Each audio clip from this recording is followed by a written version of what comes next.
Pues buenas tardes a todos, queridos oyentes. Bienvenidos a este programa La Pica en Flandes, este programa dirigido al mundo cívico-militar en España, Hispanoamérica y todo el mundo. Este programa decano, que emite desde Informa Radio, dirigido a todos los colectivos de las Fuerzas Armadas, especialmente a los veteranos, a los soldados de reemplazo, a las promociones de oficiales, suboficiales, a la clase tropa. El programa es La Voz del Veterano. Tenemos, como siempre, con nosotros un plantel hoy de primer nivel. Tenemos con nosotros al teniente general don Emilio Pérez Amán. Muy buenas tardes, mi teniente general. Bueno, buenas tardes y saludo a todos los radio oyentes y escuchantes. Muchísimas gracias. Tenemos también con nosotros al general don Salvador Fontella. Muy buenas tardes, mi general. Buenas tardes a todos y un fuerte abrazo. Magnífico. Y también nuestro historiador de cabecera, don Fernando Platón. Buenas tardes, don Fernando.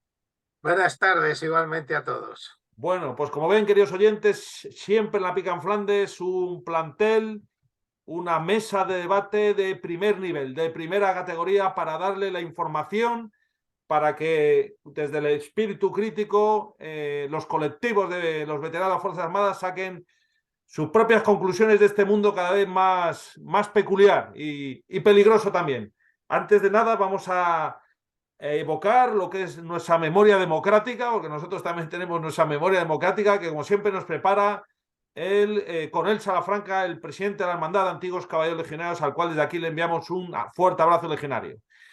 Esta semana tenemos efemérides importantes. El 8 de marzo del año 1579, el sitio de Maastricht, donde un ejército de casi 40.000 soldados españoles a las órdenes de Alejandro Farnesio pone sitio a la plaza rebelde de Maastricht, una época en la que España pues marcaba su propio ritmo, y era una potencia de primer nivel en el corazón de Europa. Estábamos batallando en defensa de la españolidad y de nuestra fe también. Otra fecha importante, el 9 de marzo del año 1791, 1791, la entrada del general del Ejército de Tierra, don Bernardo de Gálvez, en el puerto de Pensacola, hecho decisivo que marcó la independencia posteriormente de los Estados Unidos. Así vemos luego cómo nos lo han agradecido. Un siglo después prácticamente invadieron Cuba, Puerto Rico, Filipinas, en fin, esos son nuestros aliados los yanquis.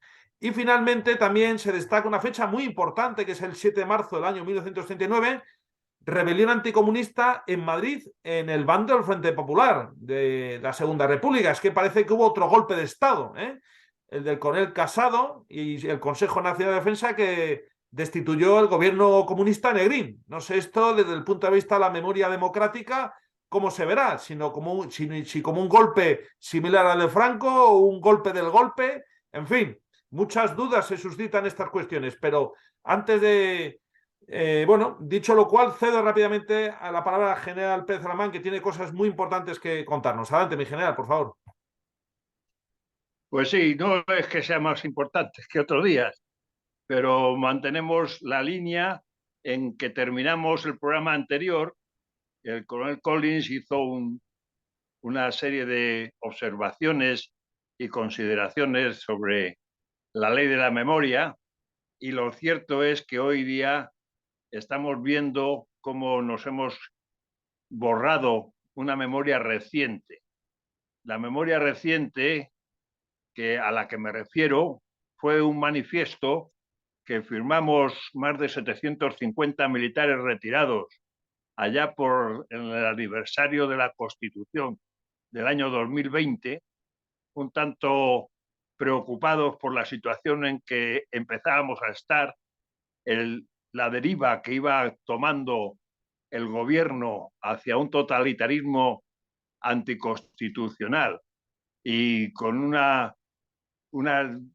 previsión de hacer leyes que fueran haciendo cada vez más totalitarismo a lo que ya entonces, estoy hablando del año 20, pues teníamos, e hicimos un manifiesto en el cual hacíamos saber al gobierno la necesidad de dar un giro de timón, por lo menos, sin otro afán, nada más que de avisar que se estaba viendo por dónde iban los tiros allá de hace ya 2 años largos. A aquel manifiesto, la ministra de Defensa salió muy nerviosa, casi insultando a los que lo habíamos firmado, llamándonos de todo, que no teníamos derecho, vamos, ni a vestir el uniforme, que no representábamos a nadie.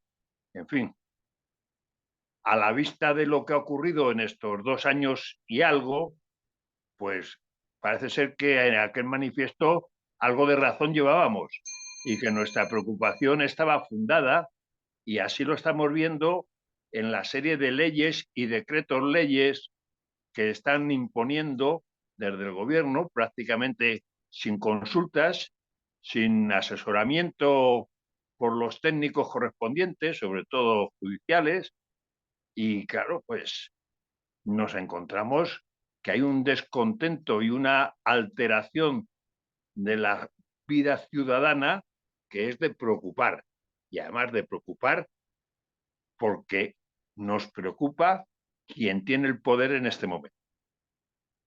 El domingo pasado, creo que fue, no sé si fue el domingo o el sábado, fue la manifestación de policías y guardias civiles ante el cambio de esa ley de seguridad ciudadana, que lo que hace es, como decían los técnicos en seguridad ciudadana, que es la policía y la guardia civil, que los estaban dejando descolocados, desarmados y dándoles todas las bazas a los delincuentes, alborotadores y esos que dicen los de izquierda, como bien saben hacerlo, cuando dicen vamos a quemar o a hacer arder las calles. Es decir, que cualquier manifestación tenemos ahí unas leyes que constriñen el guardar el orden público y la seguridad ciudadana y de los ciudadanos, como ahora se dice, de bien. Que también parece que hay un poco cachondeo con... No saben todavía que es un ciudadano de bien y por eso lo preguntan. A esas leyes, pues unimos otras que están ocasionando, pues, ese alboroto y esa desigualdad jurídica en la que nos vamos encontrando en contra de todos los principios constitucionales. Estamos viendo lo de la ley de la sedición o la desaparición de la sedición como una cosa penal, la modificación de lo que es la malversación y la corrupción en estos momentos, que también no es un momento de hablar de ella ahora como el tío Bernie, pero sí que son leyes que atentan contra la igualdad y ante la justicia y la igualdad de convivencia entre todos los españoles. No quiero pasarme a otra serie de leyes que están trayendo también una discusión tremenda, como la ley trans, la del solo sí es sí, la del aborto, todas estas recién estrenadas en esta semana en el boletín y que empiezan a ser ya totalmente, se imponen. O sea que pasado mañana, a lo mejor por estar hablando de estas cosas, tenemos una penalización y vete tú a saber a dónde acabamos.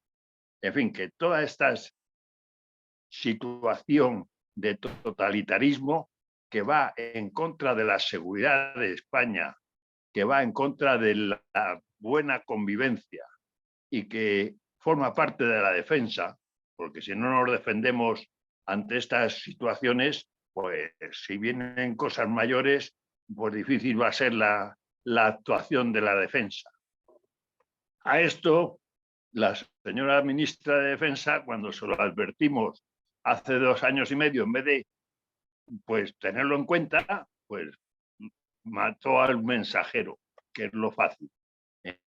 No cambió ni intentó que sepamos algo así.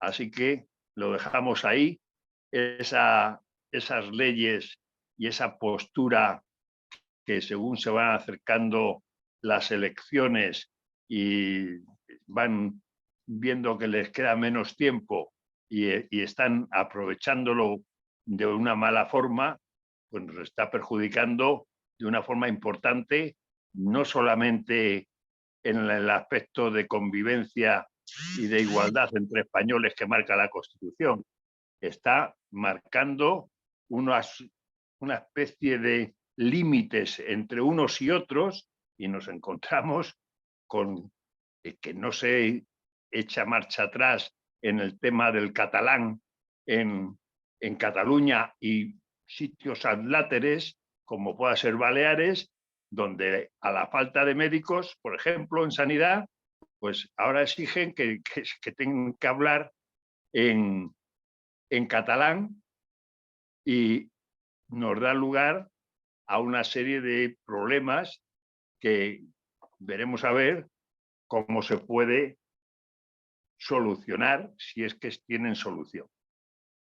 En fin, no quiero hablar más de esto de la ley de la memoria, pero sí es importante que lo tengamos en cuenta, que pensemos, y estamos en el año electoral. Ahí lo dejo. Y luego, pues la otra cosa que quería comentar también era el tema de cómo está la actual situación de la guerra de Ucrania, haciéndole un seguimiento dentro de los medios, y vuelvo a decir, como el programa anterior, hay una información relativa y poco fiable, pero no cabe duda que tiene su importancia a la hora de ver por dónde va y sobre todo de buscar responsables de que la situación se esté enquistando, y parece ser que se va a alargar más de la cuenta con las consiguientes consecuencias. Vemos ahora que aquella expansión, aquella invasión de Rusia de hace un año, que era ocupar la capital, Kiev, que era ocupar casi la nación entera, resulta que se ha enquistado en una población, en Bakhmut, donde ahí parece ser que están realizándose auténticos combates muy fuertes, muy sangrientos, y que la guerra se ha quedado limitada a esa zona. Ya hemos visto y vimos el otro día que lo que pretende Rusia es coger el este de Ucrania, y el este de Ucrania, pues ahí está, y nos encontramos que ese es su objetivo desde el principio. Y ahora resulta que el objetivo parece que está en Bakhmut, donde están jugando absolutamente todas las bazas de la guerra en esa batalla. Ni unos se quieren retirar, ni los otros acaban de cercarlos. Y yo creo que ante una situación como esa, no cabe más que pensar que hay unos intereses en los cuales, como decíamos también en los comentarios pasados, pues los que pierden son los que están muriendo en el frente, Ucrania con toda esa zona destrozada, y los rusos, pues, que tendrán su desgaste también. Si a eso le unimos que el secretario de Exteriores o de Estados Unidos resulta que está diciendo que Bakhmut concretamente es una cosa más simbólica que estratégica, que no es un objetivo de una importancia operativa muy grande, pues nos encontramos que ¿qué pasa ante esa desinformación? Resulta que el equipo del grupo Wagner se está quejando de que el Ministerio de Defensa ruso no le da bastante munición. No me creo que no tenga bastante munición para un combate tan limitado en el espacio como es la ciudad esta de Bakhmut. Por otro lado, y ya termino, han salido unas declaraciones del antiguo presidente de Estados Unidos, el señor Trump, en el cual está diciendo que si él fuera presidente acabaría con esta guerra en un solo día. ¿Cómo se puede hacer esas cosas así? Pues porque, vuelvo a insistir, seguimos estando mal informados, desinformados o interesadamente informados. Interesadamente para quien les convenga. Y dejo paso por si hay otras opiniones. Muchísimas gracias, mi teniente general, por su intervención. A ver, mi general Fontella, ¿quiere hacer algún comentario al respecto, por favor? Sí, con respecto al tema de la guerra de Ucrania, pues estamos como al principio, ¿no? Todo es información y propaganda, ¿no? Todo lo que estamos recibiendo está totalmente sesgado. La prueba es que la ciudad de Bakhmut al principio tiene un valor estratégico enorme y ahora resulta, como ya la han cogido los rusos, que nada, que no sirve para nada, ¿no? Que es perder el tiempo y el dinero y vidas, ¿no? Lo cual es una contradicción. Luego la política de propaganda se va adaptando a la evolución de la guerra. Pero sí es evidente que la iniciativa ahora mismo está en los rusos. Ahora mismo que está atacando, aunque sea de forma limitada, tipo rodillo ruso, de forma limitada pero constante, es el ejército ruso. Que Ucrania va a hacer una gran ofensiva con Leopard y con lo que reciba de Unión Europea en primavera, pues habría que verlo. Yo creo que va a ser bastante difícil porque ya hemos llegado a una guerra de desgaste donde ya los frentes están muy estabilizados y muy fortificados. Y esta guerra de desgaste pues siempre tendrá de perder Ucrania, porque sobre todo en el punto de vista poblacional, pues las bajas son inconmensurables con respecto al lado de los rusos. Y eso de la emigración ucraniana, pues también es grave, porque es la gente joven que se ha ido al extranjero, que ya vemos si vuelve. Luego yo creo que la situación con el tiempo se va agradando a Ucrania. En cuanto a la situación estratégica o geopolítica, pues estamos todo el mundo occidental totalmente escandalizado con que Ucrania se haya partido, pero que en el mundo hay muchas naciones partidas, empezando por España con Gibraltar, o Irlanda con Irlanda del Norte, o Argentina con las Malvinas, o China y China nacionalista, o Taiwán, mejor dicho, Guantánamo en Cuba. Es decir, que tenemos una serie de países en la misma situación y nadie se escandaliza. Luego esto es una situación geopolítica provocada con un interés espurio en el que está pagando el pato es Ucrania, nada más. Muchísimas gracias, mi general, como siempre, por sus comentarios. A ver si el coronel Manrique puede conectar, por favor, el micrófono, porque antes ha habido interferencias. A ver, mi coronel.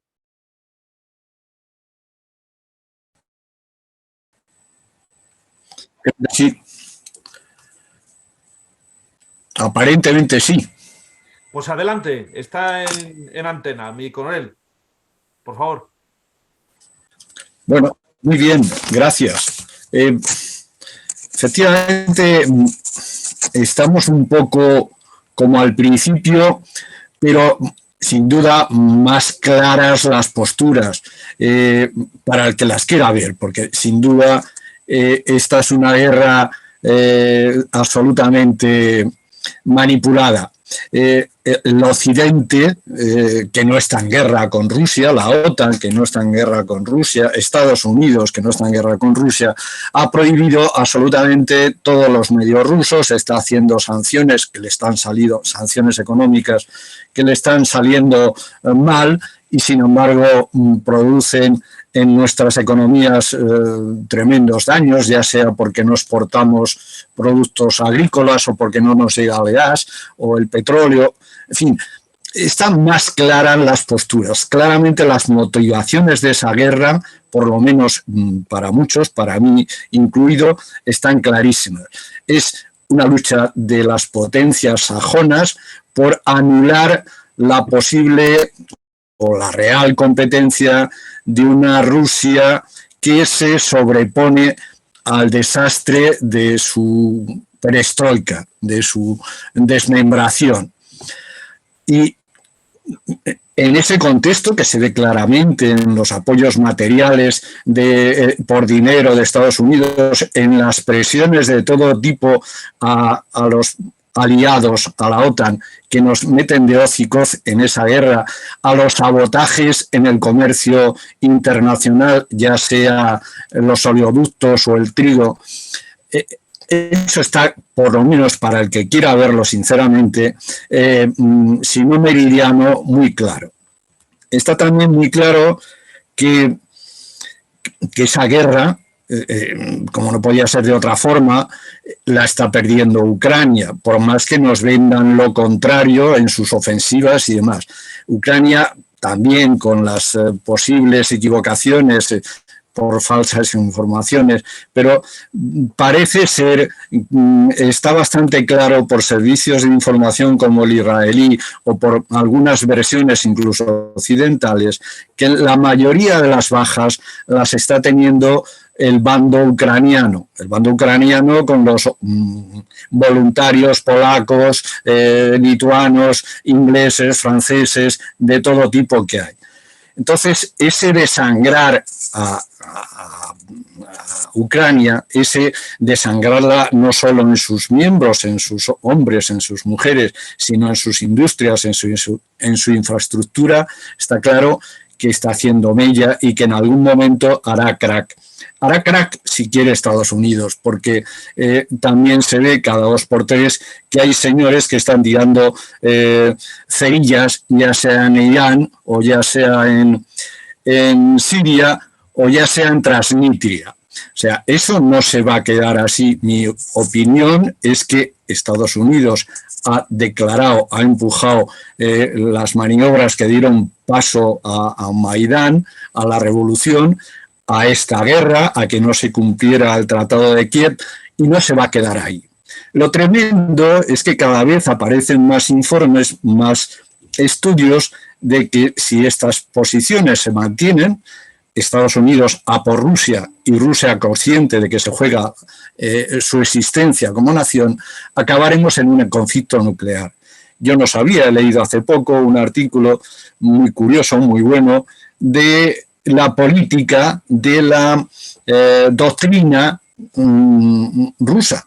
La doctrina rusa ya no es la de la aniquilación mutua asegurada, nos matamos los dos a bombazos, sino que puede, y lo tiene escrito así, que lance cargas nucleares, explosivos nucleares en ambientes tácticos operativos a nivel reducido. Y lo tiene muy planificado, desde primero objetivos nucleares aislados, militares con pocas víctimas, precisamente en lugares clave o en aliados de Ucrania, de esos países que atacan, que no sean potencias nucleares y que no puedan responder, léase Alemania o léase España, léase España en rota, que están los cruceros con el escudo antimisiles, o ya sea Gibraltar, cuando ha hablado el general Fontella de Naciones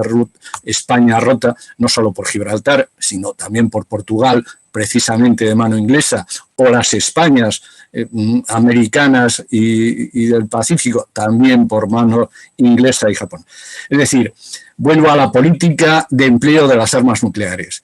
No es ningún secreto que Rusia tiene previsto emplearlas en su doctrina, o sea, lo dice claramente, en una escalada que valore todas las posibles actuaciones del contrario sin llegar a forzarle a usar la destrucción mutua asegurada. Cosa que, por otra parte, no son tontos y saben que se puede producir, pero no niegan en su doctrina, no niegan el empleo del arma nuclear a nivel táctico o a nivel de represalias limitadas.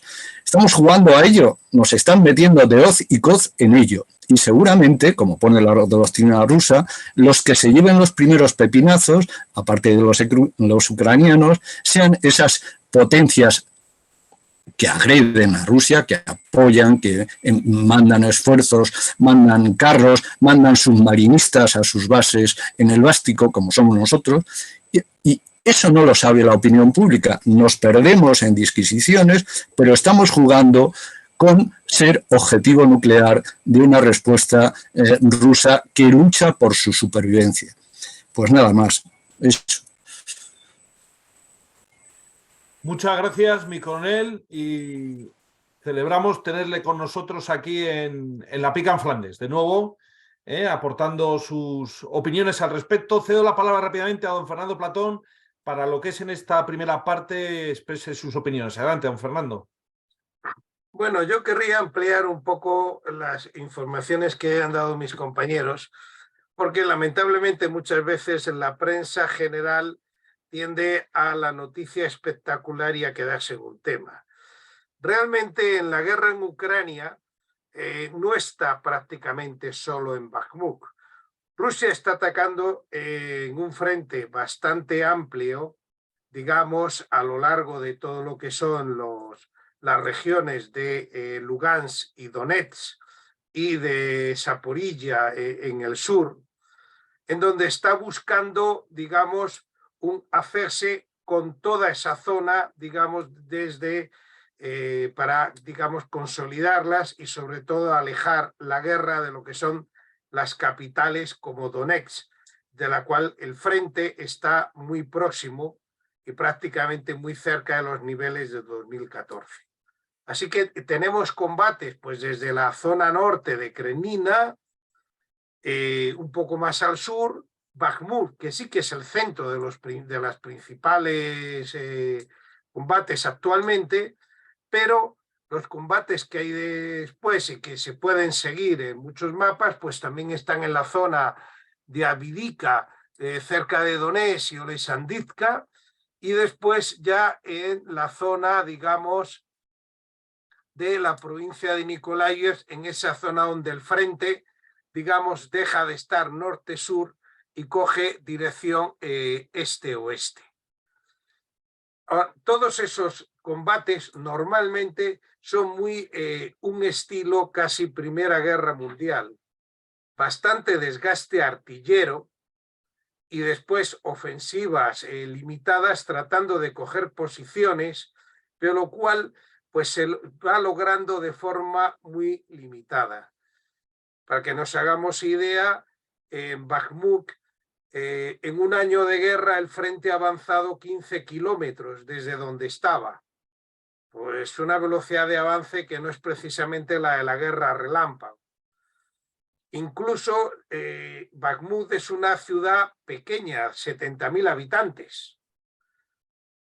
Pero ¿qué sucede? Como toda ciudad, el combate urbano desgasta mucho y exige muchos medios. Se está tratando de envolverla por el sur y por el norte. Entonces estamos en una guerra mucho de desgaste y de bajas, donde lo que hay es, en muchos casos, un intercambio de bajas Rusia-Ucrania, donde la verdad es que es muy difícil saber quién está teniendo mayor número de bajas, porque nadie lo dice y yo me fiaría muy poco de todas las informaciones. Indudablemente el que ataca suele tener más bajas que el que defiende, normalmente, y también la artillería, y los rusos han usado mucha artillería, pero muchísima, a lo largo de todos estos meses, suele ocasionar un gran número de bajas, porque no siempre todas las trincheras son tan eficaces un poco para detener. Pero lo que sí que está habiendo es un intercambio en las cuales Rusia, que en principio perdió mucha gente, ahora está cuidando quienes desgasta, los de Wagner, y quizá me gustaría un poco seguir hablando de esto al comienzo de la segunda parte, si no os importa. Y ya dejo un poco para terminar esta primera parte que se nos va el tiempo. Pues efectivamente, nos quedan 30 segundos. No sé si el teniente general quiere aportar algo al final de esta primera parte. Pues no hay tiempo. A la segunda, si hay tiempo, haré algún comentario. Desde luego, porque es un tema de la máxima actualidad. Entonces, queridos oyentes, como ven, hay muchas ganas que comentar a este respecto, mucha opinión y mucha información que nos han dado esta magnífica mesa de la pica en Flandes. Así que les emplazamos a que sigan con nosotros en la segunda parte.